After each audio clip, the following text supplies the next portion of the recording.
इंसान अपनी ज़िंदगी अपने घर को बनाने में, उसे सँवारने में गुज़ार देता है।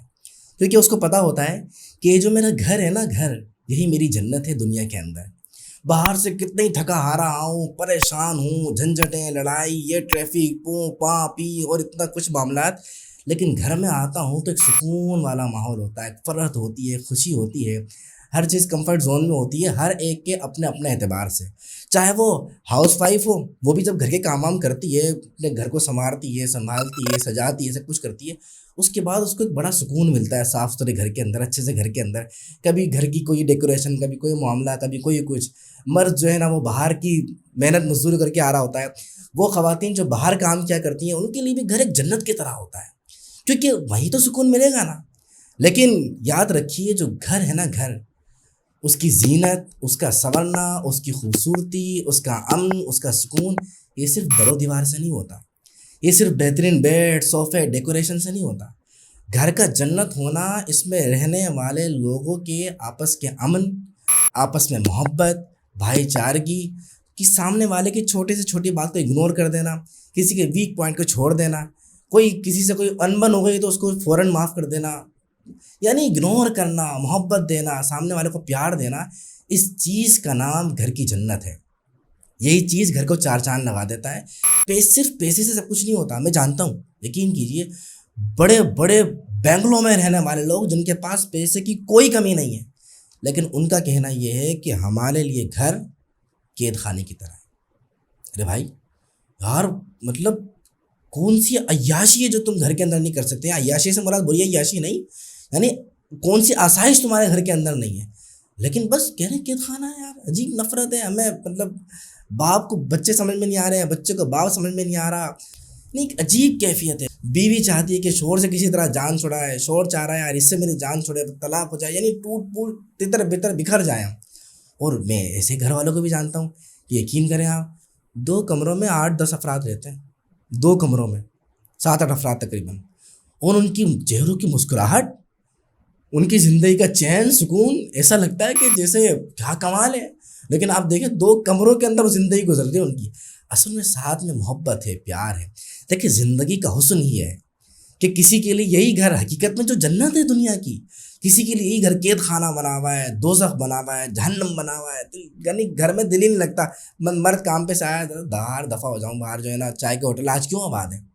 यही घर की ज़रा-ज़रा से बिन-बिन की वजह से, ज़रा-ज़रा सी बातों की वजह से। आप देखें उस वक़्त तलाक की शरह कितनी बढ़ी हुई है, हैं? नोट करें, वेबसाइट पे जाएँ आप, गूगल गूगल पे जाएँ आप और ज़रा सर्च करें, आपके सामने आएगा कि कितनी तेज़ी के साथ तलाकों की और खुला की जो है ना शरह बढ़ती चली जा रही है। ये हज़ारों में नहीं, बहुत बड़ी तादाद में जा रहा है सारा मामला। क्यों भाई क्यों? जब आप पीछे जाएँगे ना, अब यकीन करें आपको हँसी आएगी। आज जब बिल्कुल बुनियाद पे जाएँगे, पता चलेगा कि वो जो मेन लड़ाई शुरू हुई थी वो ये हुई थी कि वो मैंने ₹50 के पापे मँगवाए थे और वो जो है ना 50 के नहीं लाया, ₹20 के ले आए। वो मैंने जो है अंडे मँगवाए थे, अंडे नहीं आए। वो मर्द का वो फड्डा सामने आया कि वो मैंने बोला था दूध उबाल के दे तो मुझे दूध नहीं दिया था। वो आपको एंड में पता चलेगा कि मामला कहाँ तक पहुँचा, बच्चे बेचारे के रुल गए। ज़िंदगी ख़राब हो गई। ऐसे ही एक मेरे पास बड़ा ज़बरदस्त वाक़या है आपके समझने के लिए कि ये बात सिर्फ़ ये लड़ाई झगड़े, फितना फ़साद, घर का चैन, अमन बर्बाद, ये सिर्फ़ गरीबों में नहीं होता। ये सिर्फ़ कम पढ़े लिखों में नहीं होता। इसको ज़रा समझिएगा। ये जो मैंने आगे आपने थंबनेल देखा होगा, जो हेडिंग है, इसके पीछे एक ये स्टोरी है। एक मियाँ-बीवी थे, बड़े पढ़े लिखे, बड़े वेल क्वालिफ़ाइड, सुलझे हुए, समझदार जिन्हें कहते हैं। तो एक-एक चीज़ का ख़्याल रखने वाले। तो हुआ ये कि जो उनकी वाइफ़ थी, वो जल्दी-जल्दी, देर हो रही थी, इत्तेफ़ाक किसी दिन देर से उठे, तो वाइफ़ चली गई वॉशरूम। अब वो उनको निकलने में थोड़ा टाइम लगा। अच्छा, अब जो शौहर थे वो भी लेट हो गए थे, दोनों की आँख देर से खुली। अब वो लेट हो रहे हैं, उनको ब्रश करना था। अब आपको पता है सिंक होते हैं, एक तो जो वॉश बेसिन होता है नॉर्मली जहाँ पे ब्रश वगैरह करते हैं, एक जो किचन के अंदर सिंक वगैरह होता है, वहाँ पर आप बर्तन वगैरह धोते हैं। तो अब उसको देर हो रही थी, वो उनका जो वॉश बेसिन था XYZ, वो अपना WC के साथ ही अटैच था। अब उसने कहा चलो मैं किचन के अंदर अपना ब्रश कर लेता हूँ। वो किचन में ब्रश वगैरह किया उसने, जल्दबाज़ी में वो अपना ब्रश, टूथपेस्ट वगैरह वहाँ छोड़ के ऑफ़िस जल्दी से निकल गया। अब वो उनकी वाइफ़ भी बाहर निकली, अपना रेडी-वेडी हो गई, वो अपने चली गई अपनी गाड़ी में बैठ के। शाम को घर पहुँचते हैं, तो वाइफ़ जी पहले पहुँच जाती हैं। कंडीशन दिखती है कि यार ये क्या, किचन के अंदर टूथपेस्ट पड़ा हुआ है, मैनर्स के खिलाफ है।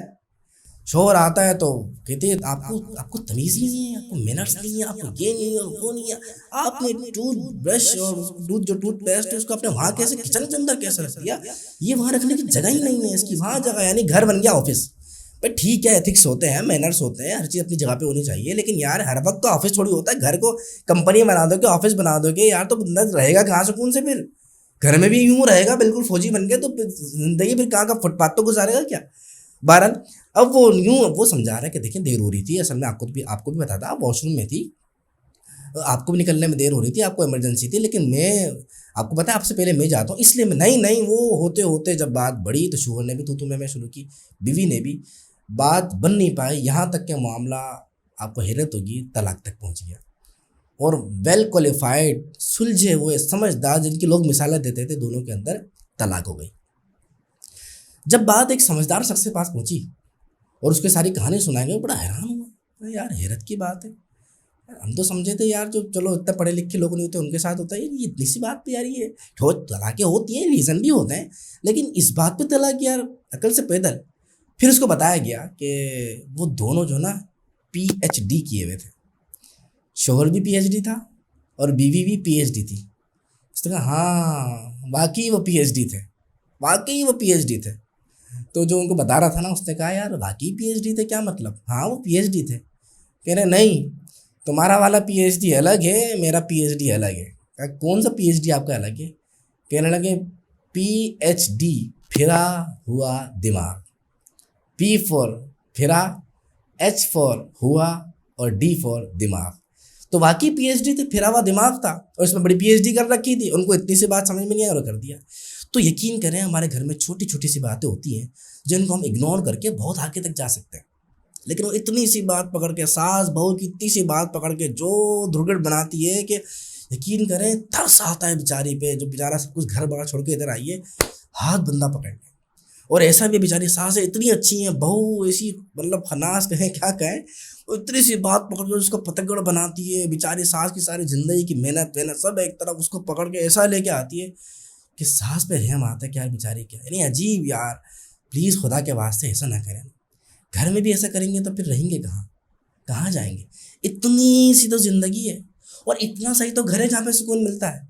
अब यार यहाँ भी लड़ोगे तो फिर सुकून कहाँ ना पाओगे, वो जन्नत में पाएंगे तो तब ना, जन्नत में कि जब यहाँ पे भी सुकून से गुजारोगे अच्छे अंदाज से दूसरों का ख्याल रख के।